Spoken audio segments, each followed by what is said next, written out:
Babaka sakali ulit tayo. Pabalik-balik na ako rito sa tungko eh. Hindi ko talaga ba tsempohan yung malaki sinasabi nila. Pero hindi naman natin mahuhuli o kung titigilan natin. Welcome to my office. Hindi ko talaga bibitawan ito hanggang di ko nahuhuli sinasabi nilang malaki. Palsa. Hindi na ako mababasa. Tama-tama. Hindi na ako lulusong sa tubig. Magagamit ko na rin yung binigay sa akin ng kaibigan sa buwang. Shout out, kabayan. Efren Villena. Ayan o.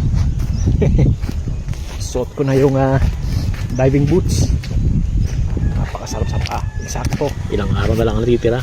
Papasok na ang huling hunting season ngayong Marso. Wala pa akong entry. At hanggang ngayon, pinapakiramdaman ko pa rin kung saan ang spot na pwede kong balikan. Pitong kawil lang naman napalagay ko rito. Halos lahat kasi ng lugar dito sa Nasugbu, napuntahan ko na eh. Kagabi, wala nang kamalay talaga. At kagaya ng dati, madilim na ako'y lumusong dito. Hapon ang pinandaw ko ang aking fish trap, walang laman. Pero okay lang, may stock pa naman akong kiwit. At ito ang una kong kawil, sabit agad.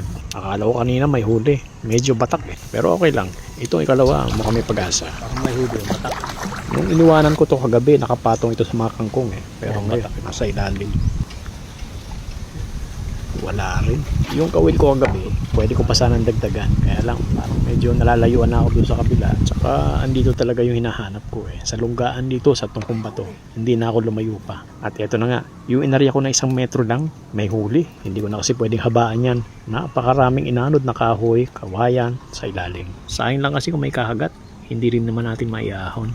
O yan, dalagang huli ko, patay na. Expected ko na yan na hindi igat ang kahagat. Nakabitin kasi. Patay na dalag. Fast forward na tayo ha. Yung hinihintay ninyo na pang entry ko, eto na. Panguling kawil ito. Dito ko lang nilagay sa kawayanan. Nalagay ko na yung dito. Parating pa lang kasi ako, natatanaw ko na eh. Yumuyug-yug yung pinagtalian ko na kawayan. O yan o. Huwag kayo umasa na malaki pang entry ko ha. Meron kasi pang smallest catch. Sa pang malakihan kasi mukhang mahirap ang labanan eh. Pero dito sa smallest catch, kakaunti ang nagpapasa. Smallest catch. Pagkakataon ko na ito mga ka-office. Smallest catch. Okay. Hindi ko na pagtatagalin ng video ito ah.